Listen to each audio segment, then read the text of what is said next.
Actualizamos la información noticiosa en France 24. Vamos a los titulares. El primer ministro canadiense Mike Carney calificó de embestida el atropellamiento en Vancouver que dejó 9 muertos y más de 20 heridos. También descartó peligro actual para la población y la policía dijo que por el momento no hay un motivo terrorista. Esto mientras Canadá se alista para las legislativas adelantadas del lunes. Transcurre el segundo de 9 días de luto en la Iglesia Católica por el Papa Francisco. Al menos 200.000 personas se congregaron hoy de nuevo en la Plaza de San Pedro, un día después del funeral del pontífice, para una nueva ceremonia en su honor. Tenemos el reporte. Y son ya 40 los fallecidos y más de 1.000 los heridos por la explosión de materiales químicos en el mayor puerto de Irán. Los trabajos de emergencia continúan para extinguir el incendio en la zona de containers que ya ha sido controlado en un 80%.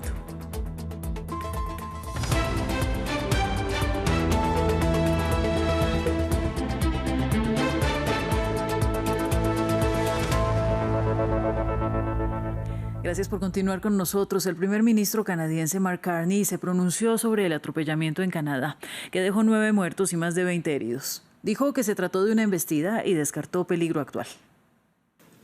Last night, families lost a sister, a brother, a mother. Anoche familias perdieron a una hermana, un hermano, una madre, un padre, un hijo o una hija. Esas familias están viviendo la pesadilla de cualquier familia y a ellos y a los muchos otros que resultaron heridos, a la comunidad filipino-canadiense y a todos en el sur de Vancouver, quisiera ofrecerles mis más sinceras condolencias y mis deseos de fortaleza y mi compasión en este trágico momento. Sé que me uno a todos los canadienses en el duelo con ustedes. Sé que los canadienses están unidos con ustedes. I know that I join all Canadians in mourning with you. El ataque ocurrió en un festival callejero filipino el sábado por la noche. El conductor del vehículo, un hombre de 30 años, fue detenido. Veamos. Lo que empezó como una fiesta en Vancouver se convirtió en una pesadilla. Las imágenes muestran lo que queda del vehículo que embistió a la multitud, matando a la gente que había venido a celebrar la fiesta tradicional filipina. La policía investiga un incidente con víctimas en masa. Aproximadamente a las 8:14 de la noche, un sospechoso solitario, sujeto masculino con un vehículo, condujo a través de un evento comunitario lleno de gente que ocurría cerca de aquí. Este individuo fue detenido por la multitud en el sitio de los hechos.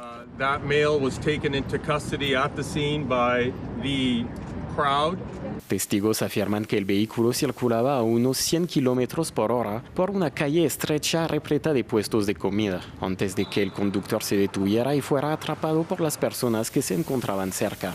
El sospechoso, de 30 años, ya era conocido por las autoridades, pero la policía no ha comunicado más detalles y confía en que no se trate de un acto terrorista. Estuvo aquí antes, fue un día fantástico aquí en South Hill. El festival Lapu Lapu fue increíble. No sé qué decir. Fue un evento maravilloso, un gran evento comunitario, pero tener un final así es una tragedia.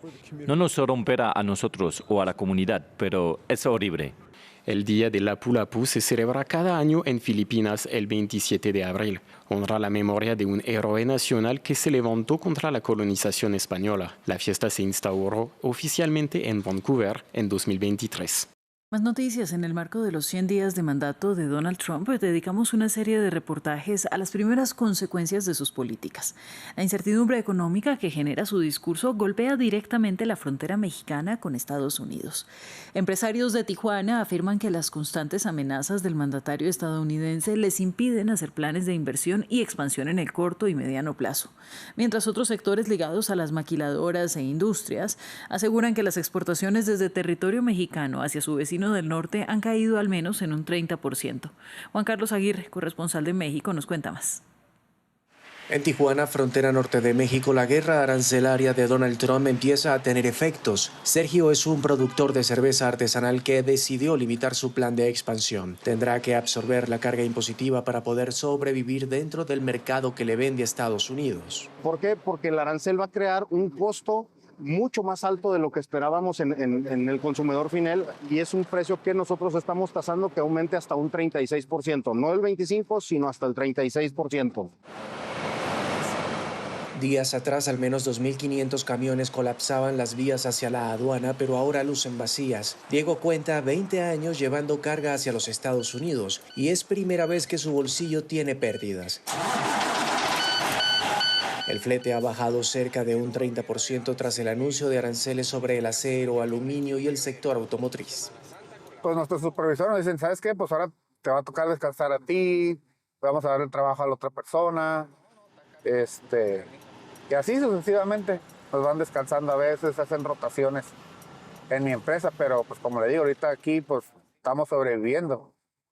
El 90% de las empresas en Tijuana forman parte de la pequeña y mediana industria y se han visto afectadas por la nivelación de salarios estipulada en el TEMEC e impuestos sobre nómina. La volatilidad de Trump está terminando de asfixiar al empresariado mexicano y a clientes estadounidenses. Yo creo que ya es hora de estar viendo al sur de Latinoamérica y sobre todo en Europa, igual Asia, ¿no?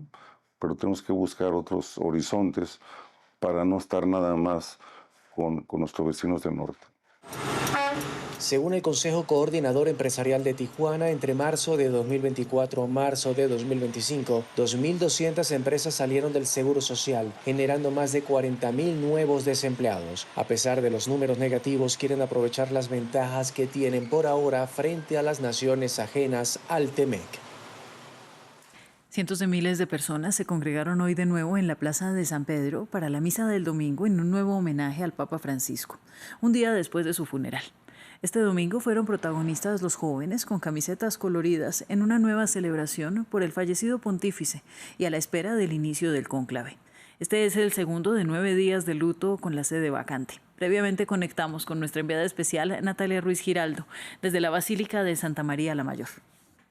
Así es, y ha sido cantidad de gente la que ha venido desde temprano esta mañana. La basílica debía abrir sus puertas sobre las 7 de la mañana y en realidad lo hizo un par de horas antes. Y a lo largo de todo este día ya las autoridades han informado que más de 15.000 personas han venido a visitar la tumba del Papa Francisco. De hecho, aquí en esta basílica es un poco por olas, a veces hay filas muy largas, especialmente cuando son grupos unos de turistas, pero también de muchísimos jóvenes que están aquí en Roma por el jubileo en esta semana que era dedicado precisamente al jubileo de jóvenes, así que poco a poco se ven ciertas filas importantes y se espera esta tarde, de hecho, que haya una delegación de cardenales que visite la tumba del Papa Francisco. Hemos visto también muchas personas entrar con flores blancas, con rosas blancas a esta basílica, porque esa era la flor preferida del Papa Francisco.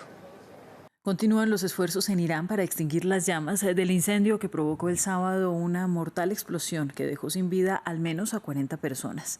La causa del incidente sigue siendo desconocida, aunque el presidente iraní ha dicho que sus funcionarios están haciendo seguimiento de la situación. Y Rusia anunció el envío de aviones para ayudar a Irán con el incendio. Detalles en este informe.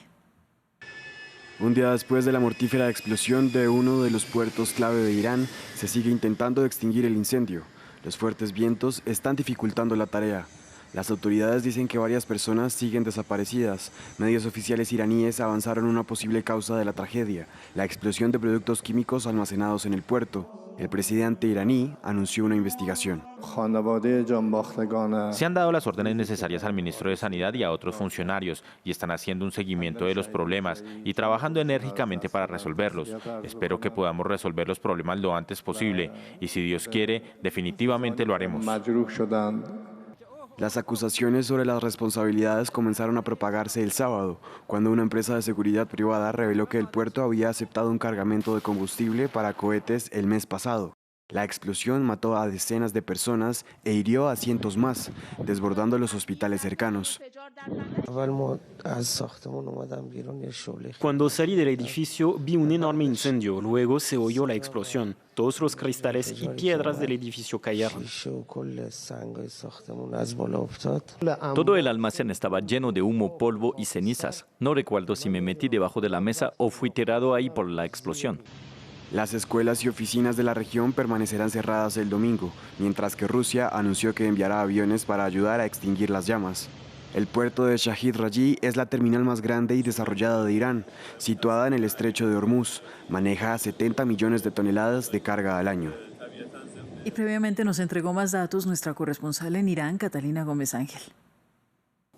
Ya pasadas 24 horas desde esa explosión en el puerto de Shahid Raja'i, en el Golfo Pérsico iraní, en las cercanías de la importante ciudad de Bandar Abbas, las autoridades iraníes siguen calculando la dimensión de esta tragedia. No solamente a nivel humano, el número de fallecidos sigue creciendo y se sabe que también hay varias decenas de personas heridas de gravedad en los hospitales, sino las consecuencias físicas. Según han asegurado las autoridades, la explosión habría empezado en un contenedor. De hecho, fue una explosión que a los espectadores y a quienes lo vieron les hizo recordar esa explosión del año 2020 en agosto en la ciudad de Beirut, en el Líbano, con ese gran hongo de humo naranja que salió en ese momento del puerto de Beirut, que también fue similar a lo que sucedió en este puerto en el Golfo Pérsico. Sin embargo,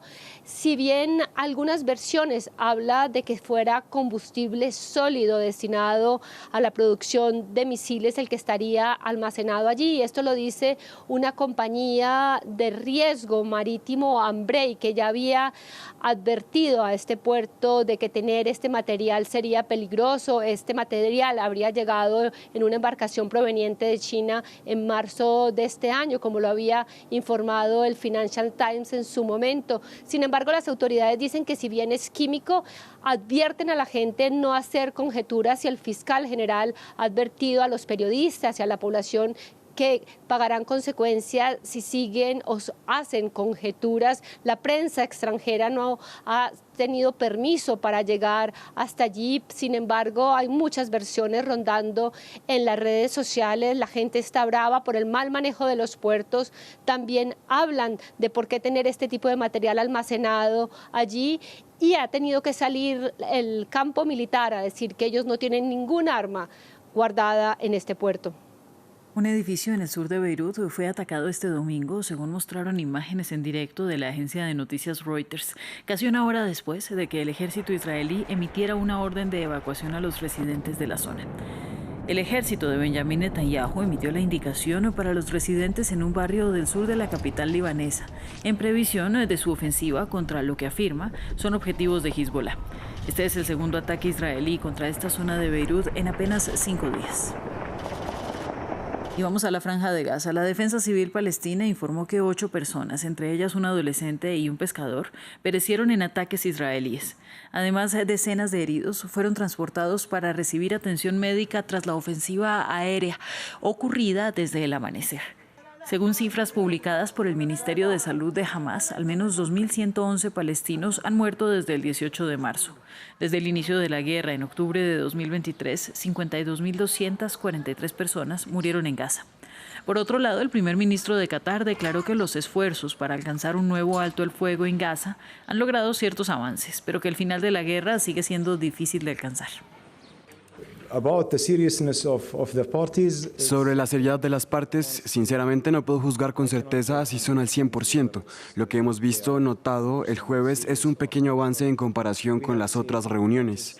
Sin embargo, necesitamos encontrar una respuesta a la pregunta clave: ¿cómo poner fin a esta guerra? Ese es básicamente, creo, el punto clave de todas las negociaciones. Por otro lado, el presidente de la Autoridad Palestina, Mahmoud Abbas, nombró un asesor cercano, Hussein al-Sheikh, como vicepresidente de la Organización para la Liberación Palestina, un cargo recién creado.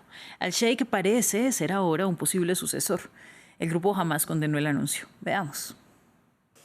El presidente palestino Mahmoud Abbas nombró por primera vez a un vicepresidente de la Organización para la Liberación de Palestina.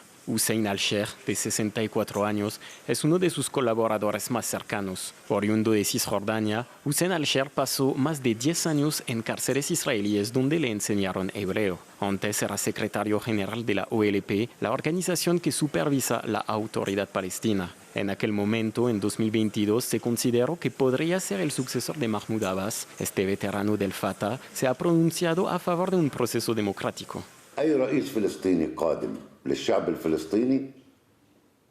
Cualquier futuro presidente palestino solo puede ser un presidente elegido por el pueblo palestino en las urnas. Debe ser elegido. El presidente palestino no será nombrado, no llegará al poder por la fuerza, ni por ningún interés regional o internacional, ni en un tanque israelí.